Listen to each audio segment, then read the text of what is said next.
చంద్రబాబు నాయుడు గారు 40 ఏళ్ల ఇండస్ట్రీ, 14 ఏళ్ల ముఖ్యమంత్రిగా అపారమైనటువంటి ప్రపంచంలోనే నాకన్నా అనుభవంతుడు లేడు, మోడీ గారి కంటే నేనే సీనియర్ని ప్రగల్భాలు పలికేటువంటి పెద్దలు చంద్రబాబు నాయుడు గారు మాట్లాడుతున్నారు.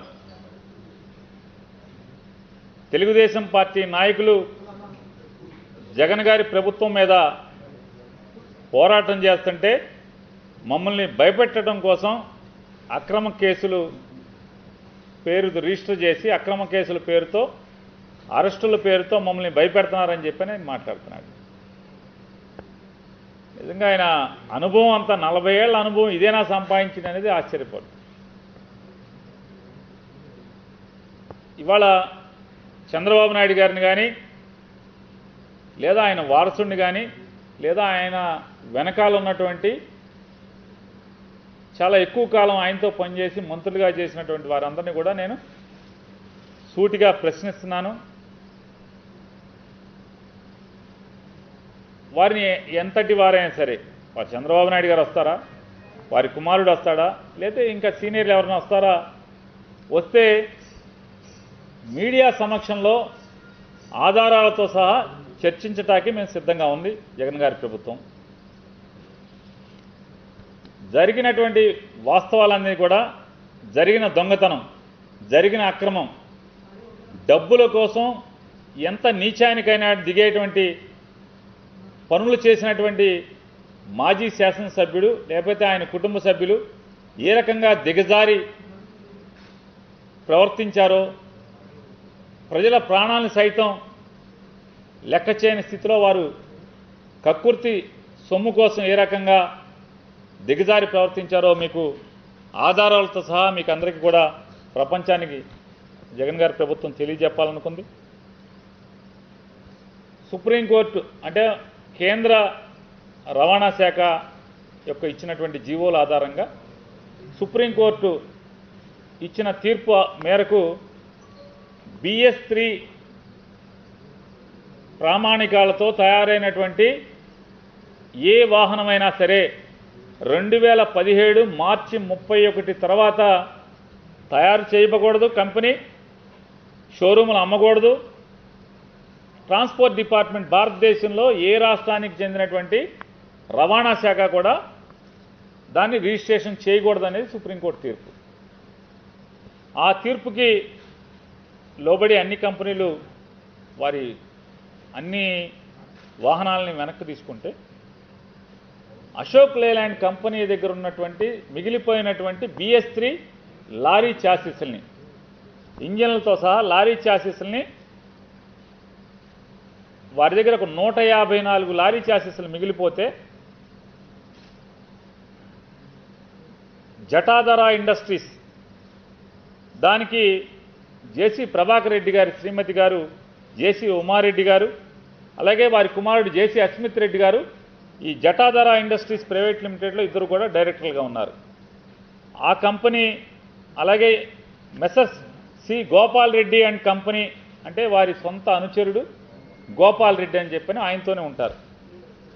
ఈ 2 కంపెనీల ద్వారా మాకు వచ్చినటువంటి సమాచారం మేరకు 66 లారీలు BS3 వెహికల్స్ ఏదైతే సుప్రీంకోర్టు నిషేధించబడినటువంటి వెహికల్స్ అన్ని 2017 మార్చి 31తో అయిపోయి రిజిస్ట్రేషన్ చేయకూడనటువంటి వాహనాలు, నిషేధించబడినటువంటి వాహనాలు 2018వ సంవత్సరంలో 66 వెహికల్స్ ఫేక్ డాక్యుమెంట్స్తో రిజిస్టర్ కాబడి అనేది మాకు ఒక సమాచారం వచ్చింది.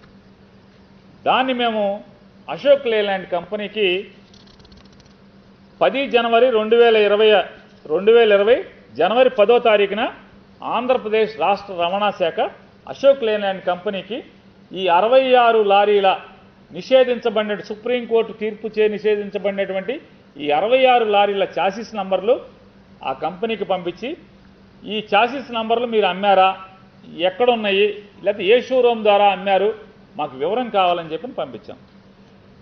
23 జనవరి 2020వ తారీఖున అశోక్ లేలాండ్ కంపెనీ ఆంధ్రప్రదేశ్ రాష్ట్ర రవాణా శాఖకి వారు మాకు జవాబిచ్చారు. ఏమని ఇచ్చారంటే 66లో 40 గోపాల్ రెడ్డి అండ్ కంపెనీకి 40 చాసీసుల్ని, అలాగే జటాధర ఇండస్ట్రీస్ ప్రైవేట్ లిమిటెడ్ కంపెనీకి 26 చాసీసుల్ని స్క్రాప్ కింద, పనికిరాని తుక్కు ఇనుమ కింద మేము అమ్మాము అని చెప్పని వారు ఇచ్చారు మాకు వివరం. చాసీస్ నంబర్లని కోట్ చేస్తూ మేము ఇచ్చాం. అదే చాసీస్ నంబర్లు మేము ఐరన్ స్క్రాప్ కింద, పనికిరాని తుక్కు ఇనుము కింద వారికి అమ్మాము అని చెప్పని మాకు సమాధానం ఇచ్చారు. మేము వెంటనే ఏం చేసామంటే దాన్ని పోలీస్ కంప్లైంట్ ఇచ్చాం. అవి ఎందుకంటే అవి మా దగ్గర రిజిస్ట్రేషన్ కాబడి ఉన్నాయి, ఆ చాసీస్ నంబర్లు అవన్నీ కూడా. మేము పోలీస్ కంప్లైంట్ ఇచ్చాం. అనంతపురం పోలీస్ స్టేషన్లో పోలీస్ కంప్లైంట్ ఇస్తే 1 టౌన్లో ఆ పోలీసులు ఏం చేశారంటే టోటల్గా ఇన్వెస్టిగేషన్ కోసం ట్రాన్స్పోర్ట్ డిపార్ట్మెంట్ అధికారులు, అనంతపురం పోలీస్ అధికారులు, అంటే మా ఎంక్వైరీకి వెనక్కి వెళ్తే దాంట్లో ఎన్ని వెహికల్స్ కూడా కోహిమా, నాగాల్యాండ్ రాష్ట్రంలోని కోహిమా ఆర్టీఓ ఆఫీసులో ముందుగా రిజిస్టర్ కాబడి అని చెప్పని మాకు సమాచారం వచ్చింది. సో అందుకని కోహిమా, నాగాల్యాండ్ రాష్ట్రంలోని కోహిమాకి ట్రాన్స్పోర్ట్ అధికారులని అనంతపురం పోలీసు అధికారులు విచారణకి వెళ్ళారు. వెళ్తే అక్కడ ఈ 66 వెహికల్స్ కూడా అక్కడ రిజిస్టర్ కాబడి, రిజిస్టర్ అయిన వెంటనే ఆంధ్రప్రదేశ్ రాష్ట్రానికి ఎన్ఓసి తీసుకుని ఇక్కడికి వచ్చినాయి అనేది అక్కడ మాకు లభించినటువంటి సమాచారం మేరకు. దాని తర్వాత ఏం చేశారంటే అనంతపురం పోలీసులు అసలు లేలాండ్ కంపెనీకి కూడా విచారణకి వెళ్ళారు. వెళ్తే లేలాండ్ కంపెనీలో విచారణలో తేలింది ఏంటంటే అనంతపురం పోలీసు విచారణలో బాబు 66 వెహికల్స్ కాదు, మొత్తం 154 పనికిరాని, అంటే సుప్రీంకోర్టు తీర్పు ప్రకారం నిషేధించబడినటువంటి BS3 చాసీసుల్ని తుక్కు ఇనుమ కింద ఈ 2 కంపెనీలకి, జటాధర ఇండస్ట్రీస్ ప్రైవేట్ లిమిటెడ్కి, అలాగే అంటే దాంట్లో జేసీ ఉమారెడ్డి గారు, జేసీ అస్మిత్ రెడ్డి గారు ఇద్దరు కూడా డైరెక్టర్గా ఉన్నారు. అలాగే గోపాల్ రెడ్డి అండ్ కంపెనీకి ఇద్దరికీ కలిపి 154 నిషేధించబడినటువంటి పనికిరాని చాసీసుల్ని మేము తుక్కు ఇనుమ కింద అమ్మాము వారికి అని చెప్పారు. ఈ 154 మనకి చూసుకుంటే దాంట్లో 50 జటాధర ఇండస్ట్రీస్ ప్రైవేట్ లిమిటెడ్ వారికి 50 చాసీసులు, మిగతా 104 చాసీసులు సి గోపాల్ రెడ్డి అండ్ కంపెనీకి 104 చాసీసులు స్క్రాప్ కింద అమ్మామని చెప్పని లేలాండ్ కంపెనీ అనంతపురం పోలీసులకి వివరాలన్నీ కూడా ఇవ్వటం జరిగింది. ఈ 154 చాసీసులు ఎక్కడెక్కడికి వెళ్ళినాయి అని చెప్పని మొత్తం వివరం సేకరిస్తే ఈ 154 చాసీసులు కూడా 98 చాసీసులు ఫేక్ డాక్యుమెంట్స్తో 2018వ సంవత్సరంలో, అంటే 2017 మార్చి 31తో ఈ వాహనాలు రిజిస్టర్ కాకూడదు అని చెప్పిన సుప్రీంకోర్టు తీర్పు ఉంటే 2018వ సంవత్సరంలో ఫేక్ డాక్యుమెంట్స్తో 98 లారీ చాసీసులు నాగాల్యాండ్లో కోహిమాలో రిజిస్టర్ అయితే 32 చాసీసులు ఆంధ్రప్రదేశ్లో రిజిస్టర్ అయినాయి. ఈ 32 చాసీసులు కూడా ఆంధ్రప్రదేశ్లో 29 ఏమో అనంతపురంలో రిజిస్టర్ అయినాయి, 3 కర్నూలు జిల్లాలో రిజిస్టర్ అయినాయి, కర్నూలు ఆర్టీఓ ఆఫీసులో రిజిస్టర్ అయినాయి, 24 వివిధ రాష్ట్రాల్లో రిజిస్టర్ అయినాయి. దాంట్లో ఒక లారీ తమిళనాడు రెడ్ హిల్స్లో ఆర్టీఓ ఆఫీసులో రిజిస్టర్ అయింది, 1 రాయ్పూర్, ఛత్తీస్గఢ్ రాయ్పూర్లోని ఆర్టీఓ ఆఫీసులో 1 రిజిస్టర్ అయింది, కర్ణాటకలో 19 రిజిస్టర్ అయినాయి, అలాగే ఇంకో 3 ఇంకా ట్రేస్ అవ్వలేదు మాకు ఎక్కడ రిజిస్టర్ అయినాయో అనేది పోలీసు ఎంక్వైరీలో. ఈ 98 కోహిమా నాగాల్యాండ్లో రిజిస్టర్ అయినటువంటి 98 కూడా వెంటనే కొద్ది రోజుల్లోనే అక్కడి నుంచి ఎన్ఓసి తీసుకుని ఆంధ్రప్రదేశ్కి ట్రాన్స్ఫర్ అయినాయి. ఈ 97 కూడా దాంట్లో 1 కర్ణాటకకి వెళ్ళింది. ఈ ఆంధ్రప్రదేశ్కి రిజిస్టర్ అయినటువంటి 97లో కూడా మళ్ళీ 54 అనంతపురంలో ఉన్నాయి, దాంట్లో మరొక 15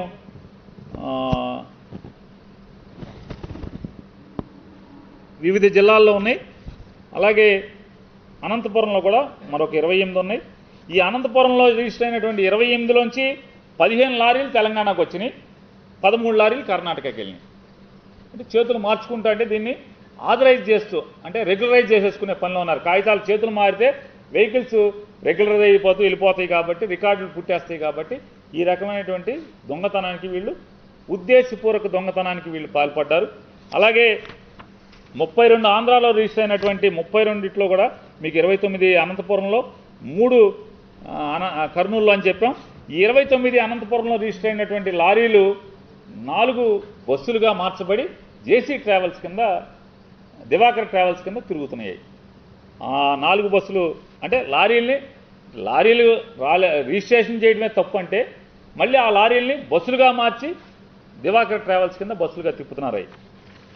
అంటే వాళ్ళకి ప్రజల ప్రాణాలు కూడా ఈషన్ మాత్రం రూపాయి కక్కుర్తి తప్పితే ప్రజల ప్రాణాలు కూడా వారికి ఏమాత్రం కూడా బాధ్యత లేదు. వీళ్ళు ప్రజాప్రతినిధులు, అప్పుడు అధికార పార్టీ ప్రజాప్రతినిధులు, ఇవాళ అపోజిషన్ ఉన్నప్పటికి కూడా ఇవాళ వెరసి మొత్తంగా మనం చూసుకుంటే ఆంధ్రప్రదేశ్ రాష్ట్రంలో ఈ 154లో ఆంధ్రప్రదేశ్ రాష్ట్రంలో రికార్డు ప్రకారం నమోదైనటువంటి 101 ఉన్నాయి. అలాగే కర్ణాటకలో 33 ఉన్నాయి, తెలంగాణలో 15 ఉన్నాయి, తమిళనాడులో 1 ఉంది, ఛత్తీస్గఢ్లో 1 ఉంది, ఇంకా 3 ట్రేస్ అవ్వలేదు. వీటిల్లో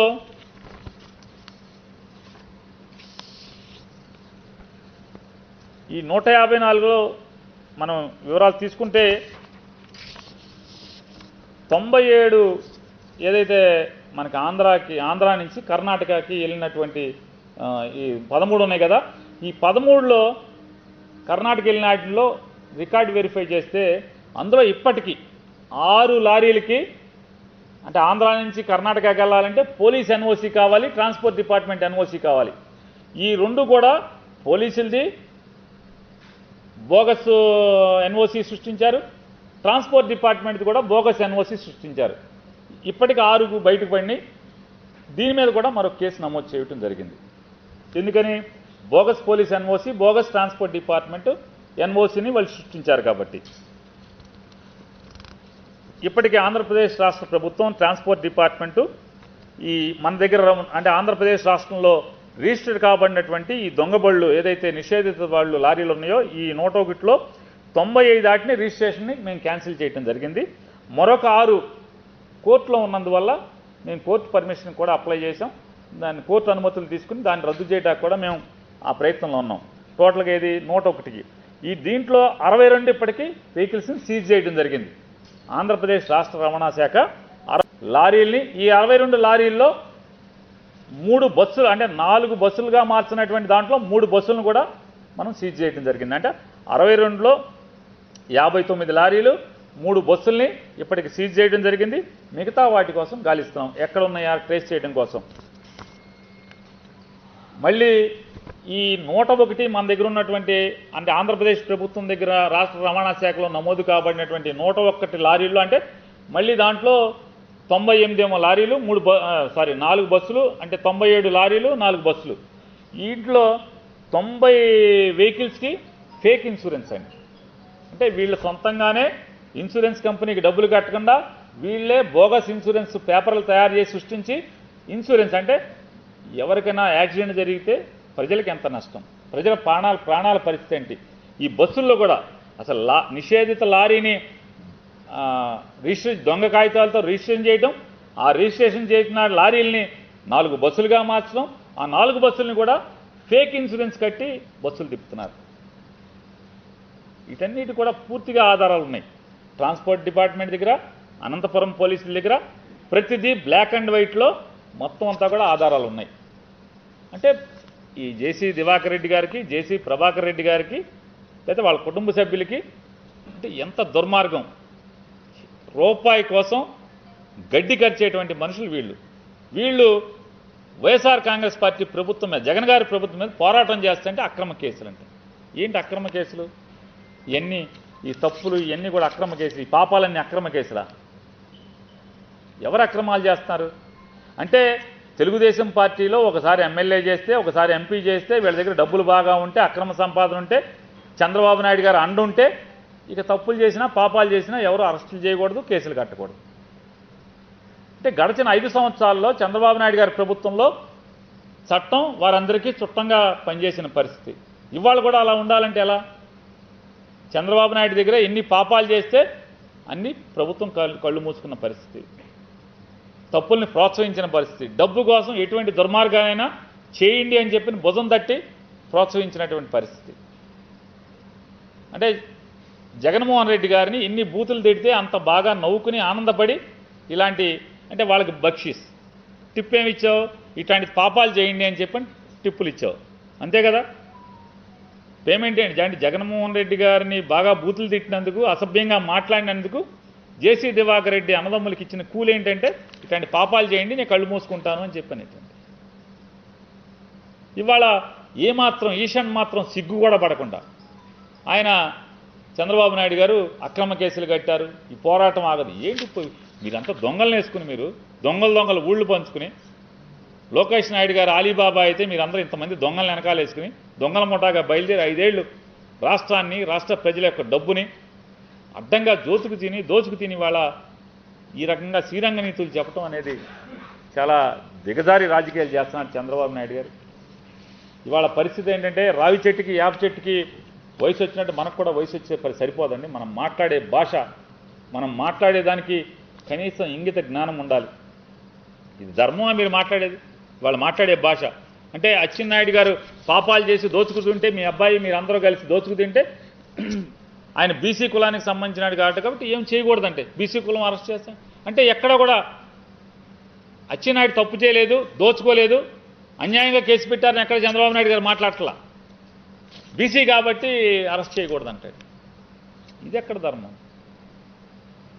ఇవాళ కూడా జేసీ దివాకర్ రెడ్డి కానీ జేసీ ప్రభాకర్ రెడ్డి కానీ ఒక్క తప్పు చేయలేదని మాట్లాడట్లా. రాజకీయ కక్షలో తెలుగుదేశం పార్టీ వాళ్ళు ఉన్నారు కాబట్టి తెలుగుదేశం పార్టీ వాళ్ళ మీద కేసులు కట్టకూడదంటే, ఈ పాపాలు చేసిన కేసులు కట్టకూడదా? చంద్రబాబు నాయుడు గారిని ఆహ్వానిస్తున్నాను. వారి హైదరాబాద్లో కాపురం ఉంటే హైదరాబాద్లో, జూమ్లో కావాలంటే జూమ్లో, లేదా హైదరాబాద్లో ఎక్కడ కావాలంటే అక్కడ మీడియా సమక్షంలో జేసీ దివాకర్ రెడ్డి అరెస్టు మీద, ఈ కేసుల మీద, జేసీ ప్రభాకర్ రెడ్డి గారి అరెస్టు మీద, జేసీ ప్రభాకర్ రెడ్డి గారు అట్లాగే అస్మిత్ రెడ్డి గారి అరెస్టు మీద, వారి మీద పెట్టినటువంటి ఈ కేసుల మీద ఎంత పాపాలు పుట్టున్నాయో, ఎన్ని తప్పులు చేశారో, అక్రమాలు చేశారో, డబ్బు కోసం ఎంత కక్కుర్తి పడ్డారో నిరూపించడానికి మేము సిద్ధంగా ఉన్నాం. చంద్రబాబు నాయుడు గారిని ఆహ్వానిస్తున్నాం, చర్చకి రమ్మంటున్నాం. జగన్మోహన్ రెడ్డి గారి ప్రభుత్వం ఇది, చంద్రబాబు నాయుడు గారి ప్రభుత్వం కాదు. ఎంతటి వారినైనా, ఆఖరికి తనతో నడిచేటువంటి వ్యక్తులైనా సరే తప్పులు చేస్తే ఎవరిని ఉపేక్షించేది లేదు. ఎంతటి వారినైనా చట్టం మేరకు, చట్టానికి లోబడి వారిని కఠినంగా శిక్షించడం అనేది జగన్మోహన్ రెడ్డి గారి యొక్క ప్రభుత్వ విధానం. Thank you. చెప్పండి ఏమండి? గతంలో ప్రభుత్వంలో లేనప్పుడు మేము జగన్మోహన్ రెడ్డి గారు ప్రతిపక్ష పాత్రలో ఉన్నప్పుడు ఏదైతే ఆరోపణలు చేశామో ఆరోపణలు వాస్తవాలు అనేది cabinet sub committee in principle అన్ని ఫైండింగ్స్ అయ్యి ఇవాళ మేము సిబిఐకి కూడా దాన్ని అప్పగిస్తున్నాం. ఖచ్చితంగా సిబిఐలో నేరం రుజువు అవుతుంది. వీరు ముద్దాయిలు కాబడతారు. ఎవరైతే పాపాలు చేశారో అందరూ కూడా ముద్దాయిలుగా రాబడతారనేది ప్రభుత్వం యొక్క విశ్వాసం.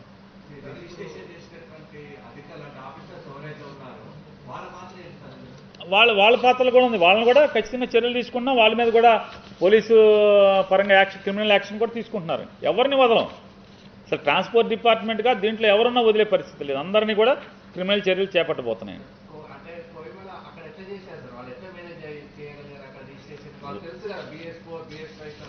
అదే దానికోసమే వాళ్ళ దగ్గర అశోక్ లేలాండ్ కంపెనీ నుంచి ఫేక్ ఇన్వాయిస్లు సృష్టించి తీసుకెళ్లి చేయించారనేది వాళ్ళు చెప్తున్నారు. ఒకవేళ విచారణలో అశోక్ లేలాండ్ పాత్ర ఉంటే కూడా కంపెనీని కూడా తీసుకొచ్చి విచారించి చట్టపరిధిలోకి తీసుకొస్తాం అనేది ఆగుద్ది. ఎవరి కోసం ఆగేది, ఎవరిని ఉపేక్షించేది లేదు. ఆఖరికి పేరు నాని పాత్ర ఉన్నా కూడా పేరు నానిని కూడా జగన్మోహన్ రెడ్డి గారి ప్రభుత్వం ఉపేక్షించే పరిస్థితి లేదు. అప్పుడు నేనవ్వచ్చు, లేకపోతే దేవినేని ఉమా అవ్వచ్చు, లేదా పుల్లారావు అవ్వచ్చు, లేకపోతే ఇంకొకళ్ళు అవ్వచ్చు, వెంకయ్య పుల్లయ్య అవ్వచ్చు, లేకపోతే మన నరేంద్ర అవ్వచ్చు. ఎవరైతే చట్టానికి ఎవరు చుట్టం? చట్టం ఎవరికి చుట్టం కాదు కదా. ఎవరు అబోవ్ లా ఉండరు కదా. అందరినీ యాక్షన్ తీసుకుంటారు ఎవరైతే పాపాలు చేశారో.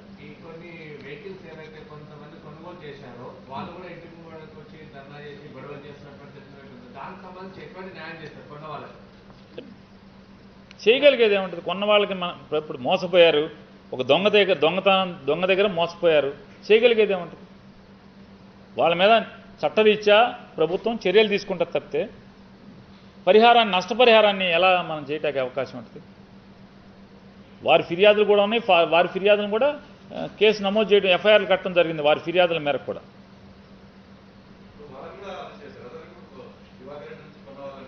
లేదు, వారు కంప్లైంట్లుగా ఉన్నారు కదండి, వారు మోసపోయారు కదా, వారు కంప్లైంట్లు ఇచ్చారు, కంప్లైంట్లు ఇచ్చిన వాళ్ళందరికీ కూడా వారు ఎఫ్ఐఆర్ చేయడం జరిగింది. ఏదైనా చట్టానికి లోబడి జరిగేది ఉంటే చేయగలం, కానీ చట్టానికి మీరు చేయటానికి ప్రభుత్వం దగ్గర అవకాశం ఎక్కడ ఉంటుంది చెప్పండి.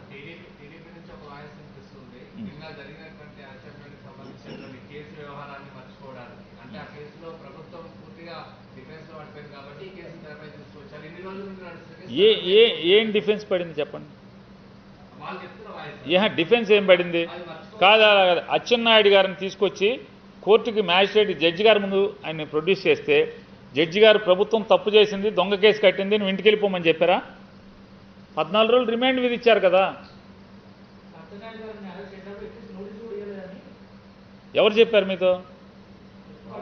అరే వాళ్ళ కుటుంబ సభ్యుడికి ఇచ్చారు, కుటుంబ సభ్యుడికి నోటీస్ ఇచ్చారు, 41 నోటీస్ ఇచ్చారు, ఆయన సంతకం పెట్టించాడు వాళ్ళ అలాగండి. అచ్చెన్నాయుడు గారి దగ్గర బంధువు వారి కుటుంబ సభ్యుడు సంతకం పెట్టించాడు, నోటీస్ రిసీవ్ చేసుకున్నట్టు, పలానా అభియోగం మేరకు ఈయన అరెస్ట్ చేసి తీసుకెళ్తున్నామని చెప్పని ఇస్తే సంతకం పెట్టించాడు. ఇంకేం కావాలి?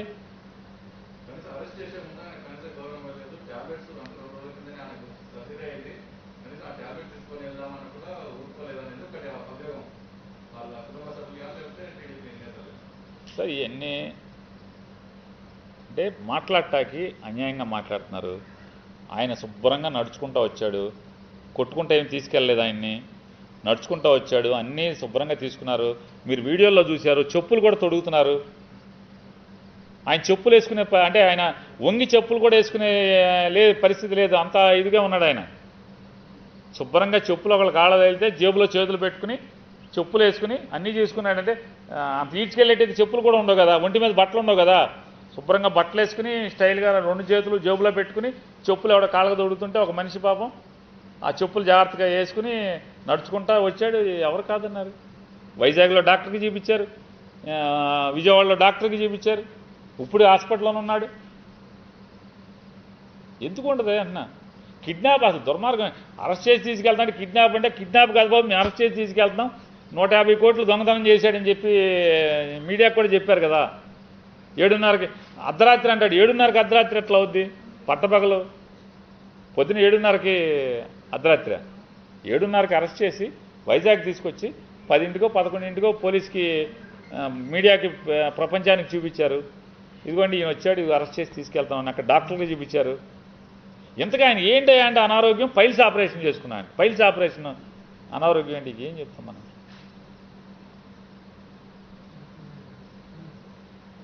సరే ఆయన కష్టం ఆయనకు ఉంది, పైల్స్ బాధాకరమైందే, పైల్స్ బాధే ఉంటుంది, కూర్చుంటాకి ఇబ్బందిగానే ఉంటుంది. దానికి అంతే కదా జడ్జి గారు చెప్పాడు, హాస్పిటల్లో వైద్యం చేసుకుంటున్నాడు. ఆ పైల్స్ కుట్లారిపోగానే మళ్ళీ తీసుకెళ్ళి జైల్లో పెడతారు, అంతే కదా. ఏమండి అలాగే దివాకర్ రెడ్డి గారు అంతరాత్మ చెప్తుంది ఆయనకి, నువ్వు కూడా దొంగే కదరా బాబు, నెక్స్ట్ మీ తమ్ముడు తర్వాత నువ్వు కూడా వెళ్ళాల్సిందే కదా అని అంతరాత్మ చెప్తుంది. అంతరాత్మ మేరకు మాట్లాడుతున్నాడు ఆయన.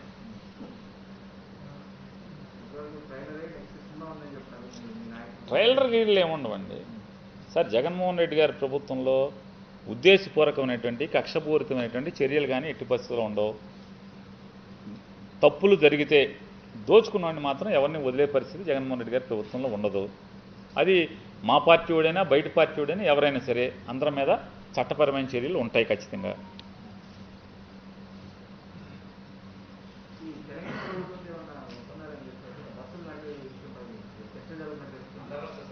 జరుగుతాయండి. బహుశా సోమవారం కానీ ఎప్పుడో ట్రాన్స్పోర్ట్ మినిస్టర్ గారితో నేను మాట్లాడుతున్నాను.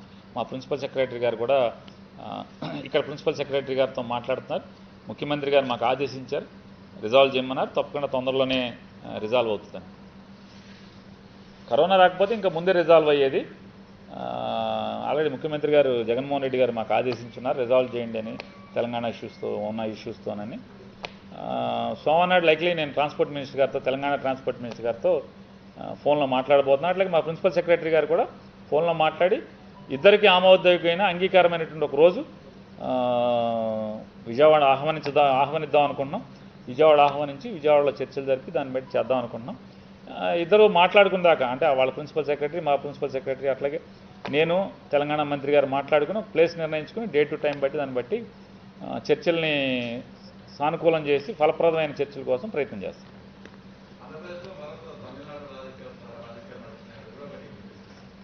సరే ఇంకా తమరు ఎవరో కానీ నాకు ముసుగు కట్టి అర్థం కావట్లే మీరు ఎవరో అసలు అసలు నేను ఇన్ని కాగితాలు ఇన్ని చూపించి ఇంత తప్పు జరిగిందండి, దొంగ కాగితాలు ఫేక్ అండి, అంత అసలు మోసం అండి, దోపిడీ జరిగిందండి, అసలు ఇంతకన్నా లారీలని బస్సులుగా మార్చి వాటికి ఫేక్ ఇన్సూరెన్స్ కూడా కట్టకుండా జనాలకి ఇంత ప్రాణహాని చేస్తున్నారండి. అసలు పాపభీతి లేదండి, అసలు రూపాయికి గడ్డి కరిచినట్టు గడ్డి తిన్నా పర్లేదండి, అంతకన్నా హీనమైంది తింటున్నారండి వీళ్ళు జేసీ బ్రదర్స్ అని చెప్తుంటే ఇంకా నేనేం చెప్పను ఇంకా.